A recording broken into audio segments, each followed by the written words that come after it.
But he is here tonight. He has copies of his book. He's about to come up here and do his thing. So what I need you to do is to start picking up the energy. Which means clap like crazy as we welcome to our stage, Joel Allegretti. If you clap until he gets up here.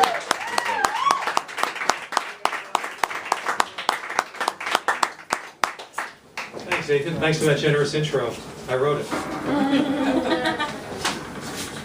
Scions of the fatherland, go forth.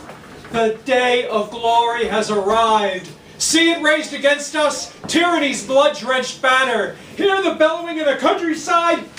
Those feral soldiers parade about us to cut the throats of our sons, our wives. What do they want? That pack of slaves, those traitors, those kings of conspiracy, for whom these insidious fetters, these irons forged back when we sucked the wet nurse's teat, for us, Frenchmen all, insult of insults, caloutage is for us. They dare to contemplate the resurrection of an outdated slavery. Tremble, tyrants, tremble, you agents of treachery, you disgrace of humanity, tremble.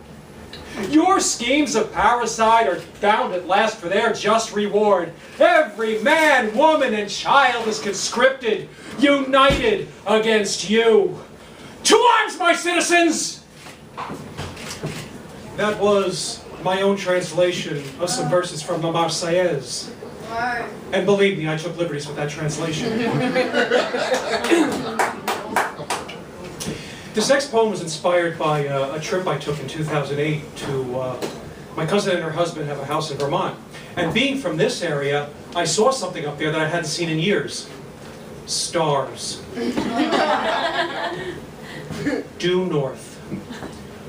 Above New York, New York.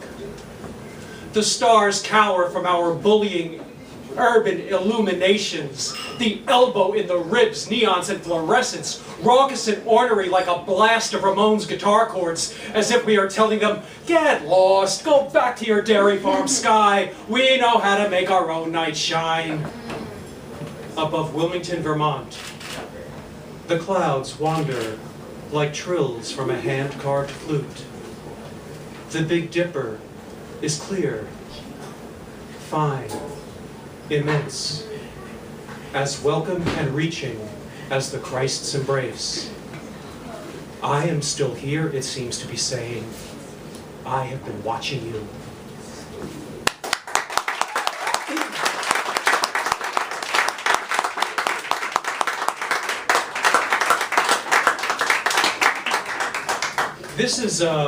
This next poem is about one of Andy Warhol's superstars. I had my first exposure to Warhol's art when I was in high school. I was 14 years old. I was at St. Francis Xavier High School on 16th Street in the early 70s.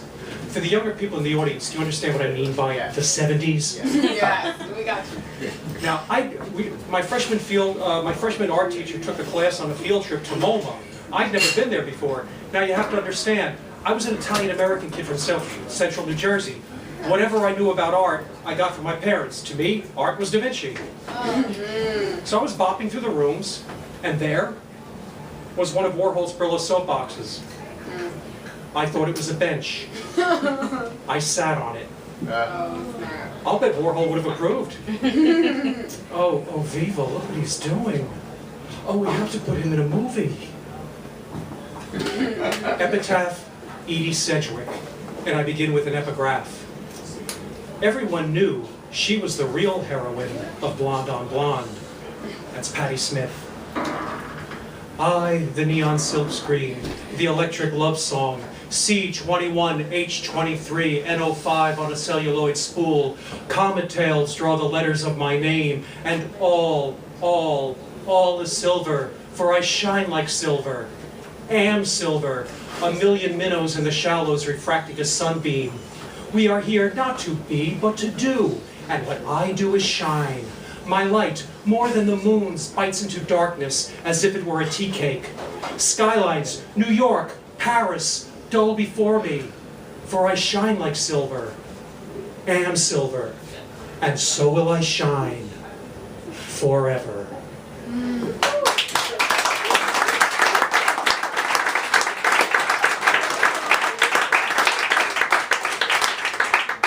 C21H23NO5 is the chemical formula for heroin.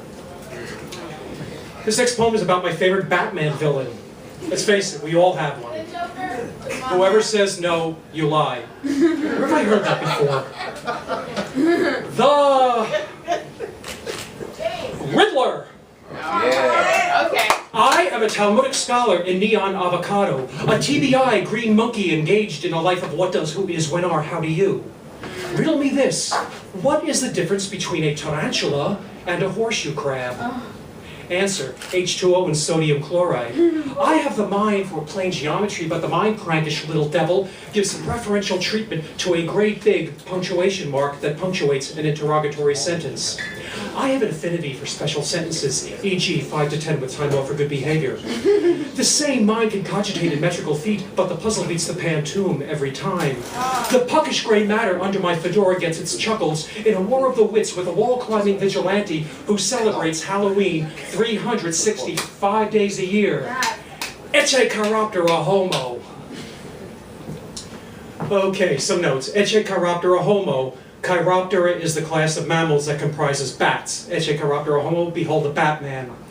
TBI is a medical acronym. It stands for traumatic brain injury. What is the difference between a tarantula and a horseshoe crab? Despite its name, a horseshoe crab is not a crab. It's related to spiders and scorpions. I know, it's repulsive. Editorial comment.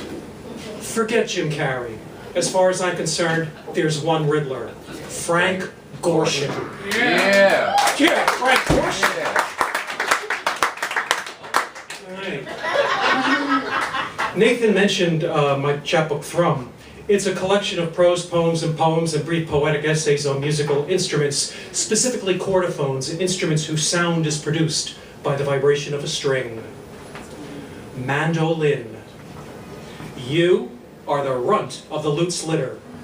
The parasitic twin excised from its half-pair belly. Sideshow dwarf to the guitar's trapeze artist and bass fiddle strongman. You ring with tarantellas and bluegrass. You plink, plink, plink for revelers sweating spider poison and parry with the banjo at Saturday night clog dances. You are limoncello and moonshine, the Apennines and Appalachians, Vivaldi's Concerto in G major, and Bill Monroe's Blue Moon of Kentucky. All right, here's a little gothic romance for you all.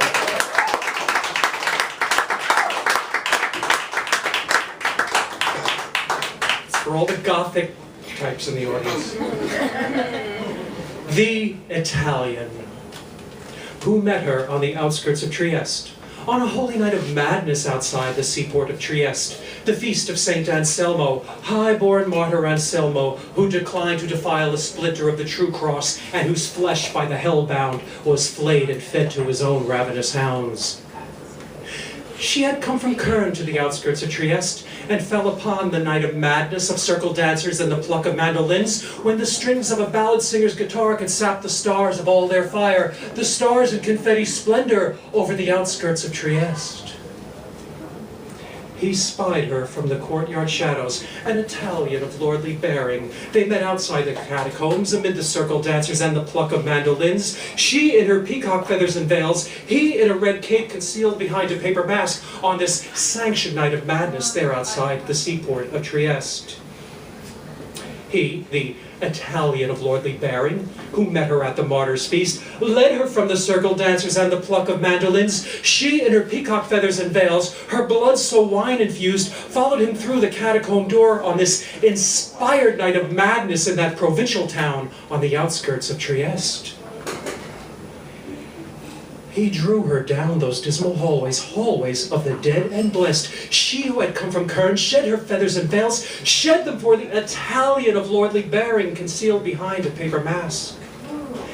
In his mantle's camouflage, so the grinning dead would not see, she sealed her willing loins with his, below the circle dancers' very feet, there, outside the famous seaport of Trieste.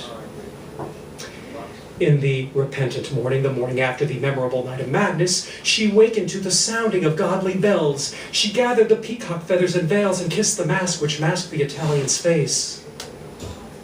She asked this of him, his name. He, the Italian of lordly bearing, untied his cape, undid his shirt, to show her where the knife had shorn skin from flesh, flesh from rib. Anselmo, he said, and tumbled into bones at her feet, there outside the storied seaport of Trieste.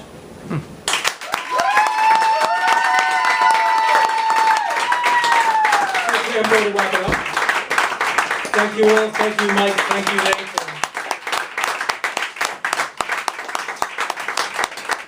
I started off with La Marseillaise, which is the first poem in my new collection. See how I managed to work that in again? I'm going to close off with the final poem. This is titled Place. Whereas under the asphalt and cement, in the many-throated subway, there is nothing profound in 13 trains stalled between stations. And whereas what seemed blush became bruise, and whereas waves of smoke and urban ghosts, and whereas the Christ who watches over city has a film director's eyes, and whereas T. Jean, the Haitian cabbie, fingered his crucifix as he drove through the imperial shadow of St. Dominic's that grayed the streets, and whereas he intoned Priez pour nous, and whereas city needs a new church, one whose bell is at our beck and call, we would say, ring bell, we want to hear your iron moan, and the bell would comply. And whereas we saw, or so we thought we saw, the Virgin Mary in her lustrous purity robed in blue along the river on the west side of town. And whereas she was only a psychiatric patient feeling infatuated with herself. And whereas a beggar woman on the A train at evening rush hour snapped, "Can you spare a quarter for something to eat, or something to drink, or a toothbrush, or some toothpaste, or is that too much to ask?" And whereas Kenneth Fearing inquired, "What has become of the faith that nothing could destroy?" And whereas we wish city were built of coriander, tamarind, mooncakes, basmati rice, papaya, provolone, tripe, semolina, hummus tahini, and whereas in spite of, therefore, be it hereby resolved that city be a planet unto itself, and if not a planet, then a domain, and if not a domain, then a breath, and if not a breath, then a desire, and if not a desire, then go to God.